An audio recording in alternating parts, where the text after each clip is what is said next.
souhaite à tous une excellente année, pleine de gaieté, pleine de bonheur, pleine de santé, pleine d'amour, pleine de résolutions. Alors moi, ma résolution, c'est YouTube, YouTube, plus d'investissement, plus de présence. Voilà. Alors, on va partir sur une délicieuse recette pour entamer cette délicieuse année. Il va nous falloir des boudoirs, de la poudre de crème chantilly, comme vous pouvez le voir, un verre à thé d'eau du robinet, des boudoirs, une poudre de chantilly, un sachet, je vous l'approche, un sachet de poudre pour préparation pour crème chantilly, un verre à thé d'eau du robinet, mais je veux qu'il soit froid, qui dit crème chantilly froid, du lait bien entendu pour tremper ces magnifiques et délicieux boudoirs, un batteur électrique, donc c'est une recette qui est super simple, en 5 minutes, vous avez clôturé cette recette. Alors moi j'entame cette année, cette nouvelle année par des petites gourmandises. Alors il y a pour les gourmands et pour les trop gourmands. Vous allez comprendre pourquoi je dis ça.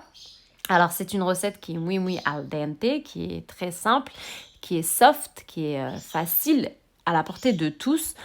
Tout le monde peut y arriver en 5 minutes chrono, l'histoire elle est clôturée.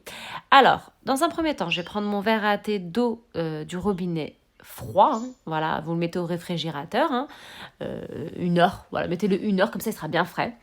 Dans un saladier, je viens l'incorporer, je viens y mettre la préparation de poudre chantilly, on y va. Je viens déverser ma préparation pour crème, on va y arriver, de poudre chantilly, j'incorpore le verre à thé d'eau froide du robinet. Je vais battre pendant une dizaine de minutes jusqu'à l'obtention d'une crème chantilly muy al dente. C'est-à-dire, quand vous allez renverser le saladier, elle ne tombera pas, elle ne bougera pas, elle sera figée au saladier. Voilà ce que c'est qu'une crème chantilly muy al dente. Voilà. Au niveau des boudoirs, c'est tout simple. C'est une recette super facile. On va les tremper dans du lait. 2 solutions vont s'offrir à vous. Vous allez me voir faire la préparation, vous allez me voir faire le montage, tout va être visible. Vous avez cette magnifique crème chantilly qui est figée, qui ne bouge pas, de la neige. Alors, une douille, une poche, je vais incorporer bien sûr la crème chantilly. Alors, comme je disais, vous allez me voir confectionner toute la mise en place, toute la préparation. Les boudoirs, je vais les tremper dans du lait à température ambiante. 2 solutions vont s'offrir à vous. Soit vous les trempez directement aussi également dans la noix de coco. Donc, les 2 boudoirs, parce qu'on va fonctionner en binôme. Comme si on faisait par exemple des éclairs au chocolat. C'est le même style de montage, sauf que là, c'est pas une pâte à choux, une seule pâte. Là, c'est 2 boudoirs. Alors, moi... premier montage, je le trempe dans du lait, je le trempe pas dans la noix de coco. Je vais y mettre ma crème chantilly par-dessus.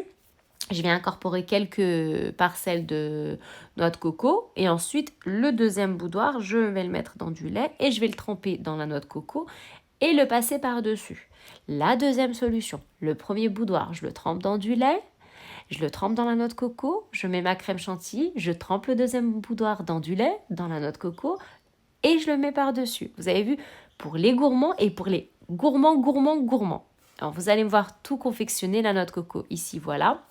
C'est une recette muy al dente. On entame cette année en beauté, avec quelque chose de classe, de raffiné, de gourmand et de juste délicieux. C'est une gourmandise qui est simple et facile. Pour la garnir, je vais utiliser du coulis de chocolat et des amandes effilées. Je suis restée soft, simple. Vous pouvez utiliser la décoration que vous souhaitez. Tout est à votre guise, comme je le dis depuis le début. La décoration est toujours un libre choix. Mes amis, mon peuple, je vous laisse apprécier ces petits bijoux, ces gourmandises qui sont juste magnifiques. Et je vous donne rendez-vous demain pour une recette encore plus pétillante. Salam alaikum!